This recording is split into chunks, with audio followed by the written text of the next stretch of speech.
So welcome to No Studios Live, where we have the opportunity to get up close and personal with our amazing members here at No Studios, and we're filming at our beautiful rooftop lounge. I'm Beth Ridley, your host. So today I am joined by two people who are collaborating on some really cool stuff. Alcus Todd Thompson, Yep. and we have Dave Neubert. So we're going to get into who they are as individuals and how they've come together. Entrepreneur at the present time. I work as an investigator, and I came into that lifestyle after I served 18 years straight from prison. I went to prison for selling drugs. I got out in 2007. I don't know if you're familiar with Lynn Byers. He was played with Boston Celtics, and he happened to get some bad drugs, and he died of an overdose. And so the president at that present time, they came out with this new sentencing guidelines. And up under the sentencing guidelines, I went to trial, and by me taking it to trial, they actually gave me 35 years. Wow. So this is like the late 90s. Yes, I was Late 80s. Late 80s. Oh, sorry. The late Late 80s. 80s. Mhm. Okay. First one sentenced in Milwaukee up under the Oh, guidelines. wow. So you got 35 years and you served 18 of them. Yes. Okay. All right. And from there, got free. I gave him my body, but I didn't give him my mind. I always was like, want to come out and just show people that they didn't just have a guy that just like wanted to be a drug dealer and just be a thug on the street or anything like that. I did it for reasons of helping my family and basically just want to be successful. And so I took my skills of being a hustler, and I took my skills today, used that same format, but do it legally now. Right. And now I'm a successful businessman. But you said that they took your body, but not your mind. Right. Did you go in with that attitude? How did you come and maintain that attitude on a daily basis? So I always kept on saying to myself, no, this is just a temporary situation. Okay. And just play it day by day, live day by day. I felt days where, you don't want nobody to bother you. You try to just keep your mind in the, put it like this. In prison, you can find everything that you're looking for. If you want to be positive, you can be positive. If you want to be in a gang, you can be in a gang. Whatever you want is right in there. It's basically like it's the same as being out here in the world, but only you probably got 3 or 5 acres. Right. And you deal you live in a fence, Yes. but you got to live a life in the fence. Yes. I hear you on in prison you can get whatever you want. You can have whatever experience you want. My guess is that having a positive experience would be a little bit harder because it's not like everyone around you maybe has the same mindset and is really encouraging it. A lot of things that people see on TV is not necessarily true. Okay. They paint that picture. Okay. But it's a lot of positive brothers and things in prison, and we show each other support, know, and, it's a lot of guys, educated, you meet some of the most brilliant minds because we have a chance to have solitude. Oh. And in the world, you can't get no solitude. Like right now, the solitude that I had in there, I'll be looking for it, but it's hard to Interesting. find. Fascinating. All right, we're going to come back to this. Okay. All right, Dave.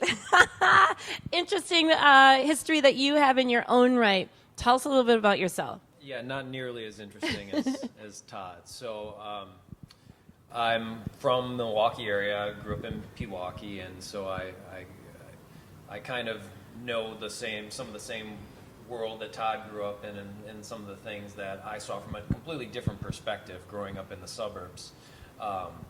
But then as a creative person, I guess I've been in marketing for a number of years. I had I co-owned and managed a retail store, and I've been writing screenplays for a number of years, with varying degrees of success, with nothing really to show for it as far as making a full-time career of it. But I met Todd 10, 11 years ago, shortly after he got out of prison. He had his janitorial service, and he was cleaning the store that I was at the time. And probably like everyone who just heard his story, I was really taken by the story, but also taken by him as a person, and just he's a really fascinating individual, very positive spirit, and we just formed a relationship as friends and out of mutual respect. But then it really kind of took off where I thought this is a story that I would love to help tell and help to bring it to the public, because I think it's an important story. I think it's an entertaining story, but there's just so much as you start to learn about Todd's life as the youngest of 9 kids growing up in the 60s in Milwaukee, and selling drugs at 15, trying to make money to take care of his mother and his family, and it just keeps going on and on. So it's just like this web of characters and stories that he's lived, and then you get into prison and all the stories there. So it's just it's a great story. There's a lot of material to work with. I think does. when I first heard about this, like, you love how you guys met, the relationship, the friendship, and then the partnership and the collaboration with telling Todd's story. I kind of just assumed it was a documentary, but you said no, this is a TV series. So tell me why you made that choice, because your prior work in film was more documentary, but you decided specifically a TV series. Why? Sure. Well, I think that there is so much material that if we wanted to look at Todd growing up in the 60s, look at the 70s and 80s, I think that really lends itself more to this is a multi-season TV series. And then I think if you look at all the different outlets for TV series these days, whether it's streaming, Netflix, Hulu, but there's literally dozens of channels and outlets that we could try and continue to pitch and see if we can get this thing produced. Yeah. So where are you in the process? So we've written the pilot script. We've got the outline, the series Bible, things like that. We really want to shoot the pilot, or at least a trailer, and we want to shoot it in Milwaukee. We want to do it with the help of No Studios, where we can help get a cast and crew put together and do it right here in the city. And right now we're at our first stage. We've interviewed Todd. We're putting together really a proof of concept little mini documentary that we're going to use to shop it around locally and try and go from there. So it seems like the miniseries, the objective is really, as much as it is about you and your fascinating, very inspiring life story, it's about Milwaukee too. Right? Is that fair? And maybe if you could say a little bit about that. Yeah, exactly. I think that Todd's story talks about a lot of the things that happened in Milwaukee and throughout the country through the 60s and civil rights, through the 70s, and then in the 80s, and sort of the war on drugs and mass incarceration and all these issues that I think are really national issues, but maybe even Milwaukee, they're as bad as they are anywhere. And I think there's a positive take on it, because I think Todd's attitude has always been really positive, and his family, and maybe there's a chance we can get out of this if we understand how we got here. So Dave, a lot of No Studio members are aspiring and budding filmmakers, and so how long have you sort of been in the trenches trying to get this made? And I don't know, what are your reflections or even advice, lessons learned that you've had going through this process so far? Well, I've been writing scripts for probably 20 plus years, and Todd and I have been working together for over 10 years on this project, and I think we just believe in it so much that we're going to continue. And I guess the advice, or just where I'm at in pursuing it, is there are so many opportunities, I think, whether it be to collaborate and work with people, local artists through something like No Studios, but then also do it yourself, get it on YouTube. There's really no shortage of outlets for people to Yeah. be able to produce their work and have it be seen. Yeah, yeah, I love it. So what's next? What's next with where you are in the stage of the process? What's your very immediate near-term goal for the series?